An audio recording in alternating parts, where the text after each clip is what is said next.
quiero presentar hoy día un escritor muy especial en la parte histórica, cultural de las bibliotecas y especialmente de la formación de bibliotecas públicas para nuestro país, don Roberto Hernández. No, es que yo estoy hablando del escritor, ¿ya? Don Roberto Hernández Cornejo, escritor de la ópera El Roto Chileno. Hoy día, ¿quién presentará este trabajo? Es don Horacio Hernández Anguita, nieto del autor, que hoy tendremos este gran conversatorio. Además, don Horacio es fundador y presidente de la fundación que lleva el nombre de su abuelo. Este año 2023 hemos tenido la cooperación de la fundación en dos grandes actividades muy relevantes para nuestra comunidad. Una charla de la cosmovisión del pueblo mapuche en julio y hoy este conversatorio. Quiero conversar un poquito del libro, de algunas palabras tomadas de don Juan Godoy, de la generación, escritor de la generación del año 38. El Roto Chileno dice: será un canto de cateadores, exploradores, de más locos embrujados por el espejismo de la mina, que a veces triunfan. El Roto Chileno se acuerda poco de los triunfadores. Aquí le interesa el guaso, el inquilino, el peón, el marinero, el soldado, el roto, en fin. El hombre que no se acompleja mucho por ser de abajo, sino que a veces se atreve a mirar igual a los de arriba, porque como decía una vez un cura aristócrata, la pobreza es solo un accidente, lo mismo que la riqueza, obra extensa, amena, entusiasta, tonificante y llena de anécdotas. Dejo con ustedes a Horacio. ¿Quién mejor que un nieto pueda hablar de un escrito, ¿no es cierto?, que ha hecho su abuelo, que con tanto amor yo creo que nos va hoy día a deleitar con este conversatorio. Horacio, está en tu casa. Muchas gracias. El viento no me asegura que las cosas salgan bien. Hay nietos cachos también en la familia. Muy buenas tardes.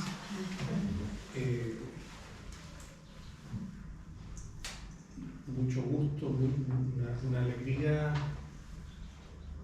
poder compartir casi como una memoria familiar, en cierto sentido. Primera vez que a mí me ha tocado sacar adelante publicaciones de mi abuelo, exponer otras cosas, pero hoy es singular porque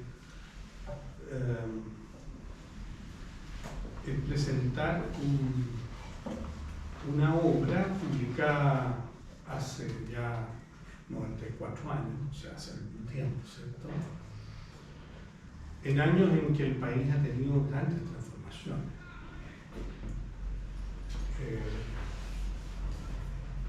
Y donde nosotros tenemos un problema también de óptica, en el sentido que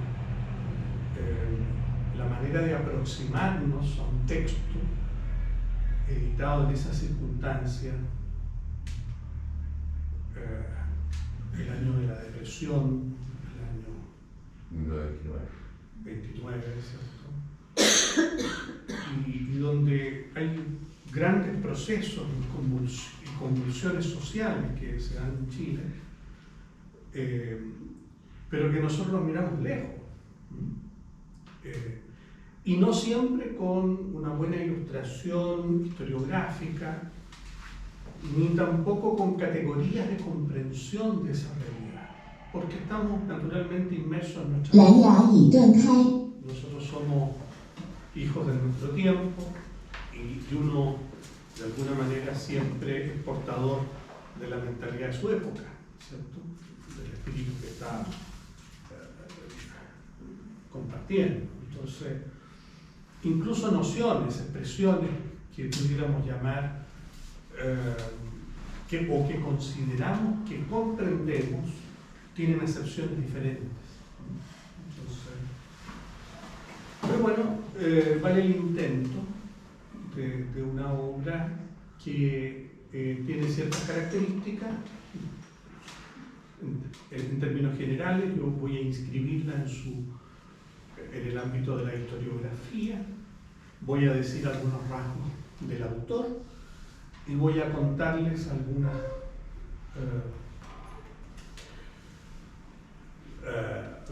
rasgos o la tesis principal que a mí me parece sostiene mi abuelo en el libro, porque es un libro de 648 páginas y ustedes comprenderán que en unos minutos no puedo hacer ni mucho menos una presentación de la obra, sino solamente mostrar algunos aspectos y despertar un interés, solamente que es lo que nos anima en este tiempo que estamos cerrando el mes de la patria, bajo una reflexión de un autor que es clásico en la reflexión sobre la identidad del país.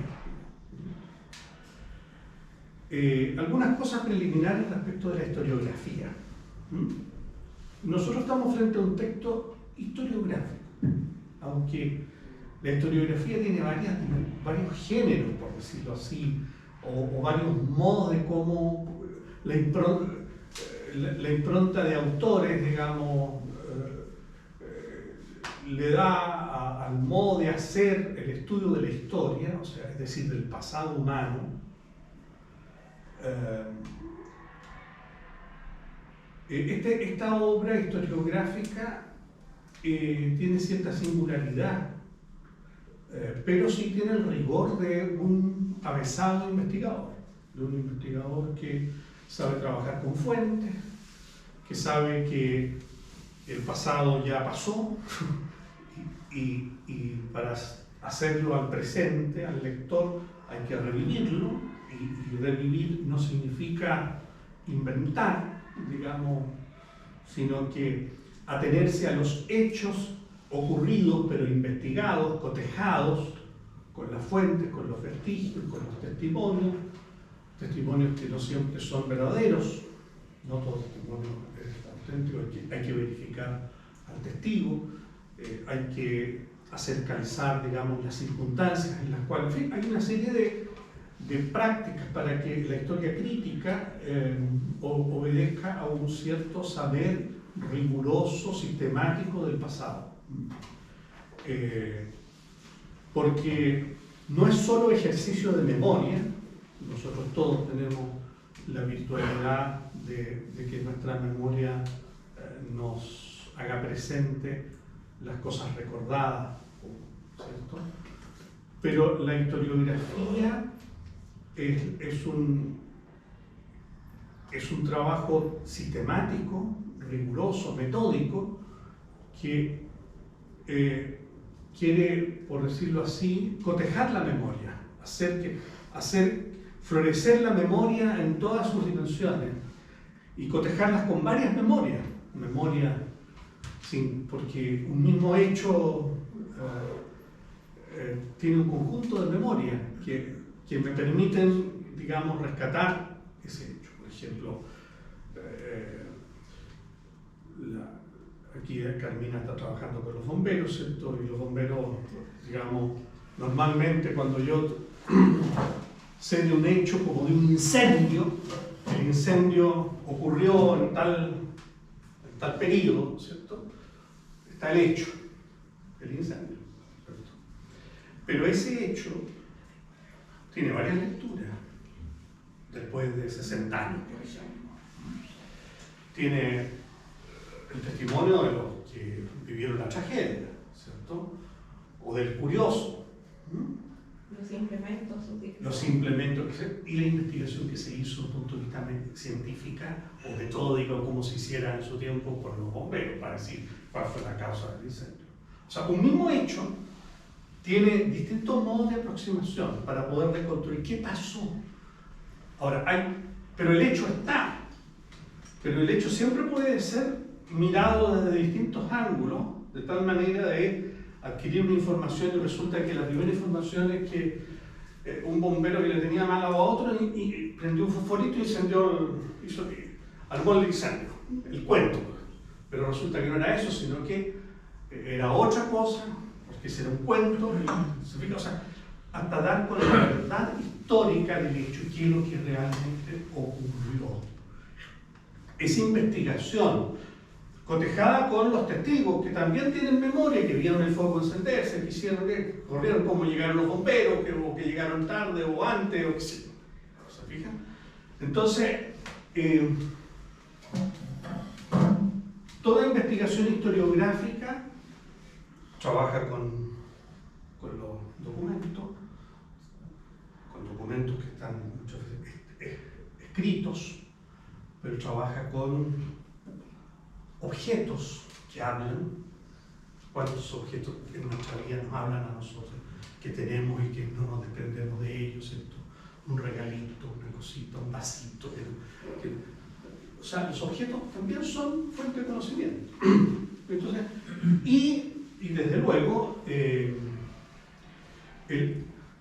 este conjunto digamos, de vestigios con el cual trabaja el investigador